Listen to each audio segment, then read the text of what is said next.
aspects of Australian cricket, it's hard to look past Stephen Roger Waugh.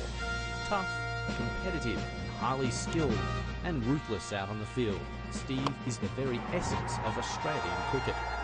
An Australian Test and one-day captain, Steve's international career began in the mid-1980s, when Australia was a team struggling for worldwide success. Our times can change.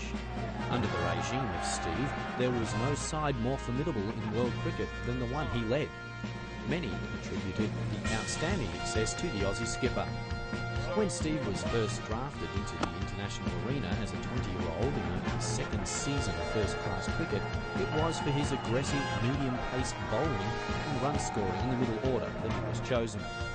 It was in that role, as an attacking all-rounder, that he became a major force behind Australia's World Cup win of 1987. But back trouble ensured that subsequent appearances at the bowling crease became less frequent. His tenacious batting was to be the biggest factor behind his success. Throughout the last decade, Steve has distinguished himself with his ability to produce talent innings when Australia needed them most. Among his many memorable hands, his greatest probably being his 200 against the West Indies at Sabina Park in 1995, his 10 centuries against England at Old Trafford in 1997, and his daring 120 against South Africa in the crucial 1990 World Cup match.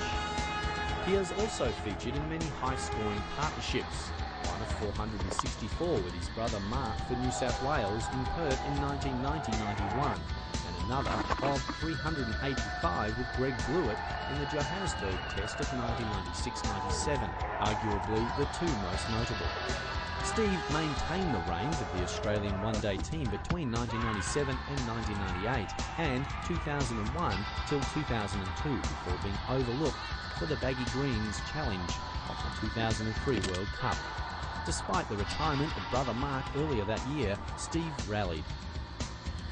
Born in Bankstown, Mark and Steve were born as non-identical twins, Mark born 4 minutes after his older brother. Together they played cricket from early junior days to a high school smash, later the New South Wales Blue, and then to the infamous Baggy Green. Side by side they stuck together. Today, living in Alfred's Point in Sydney's southern suburbs, Steve is married to wife Lynette, the couple having 3 children.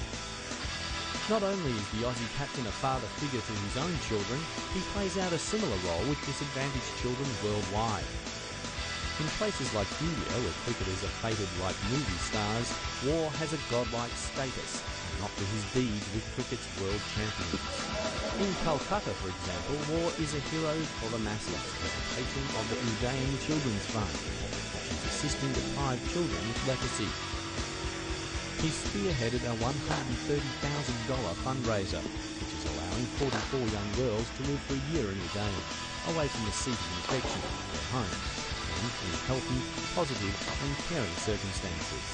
He says he finds the work enormously rewarding, and believes more high-profile, influential people have a certain moral responsibility also to become involved with charities for the young and the old. Steve has been rated by many observers as possibly the world's most dependable contemporary batsman, a reliable skipper and a gentleman of the game of cricket.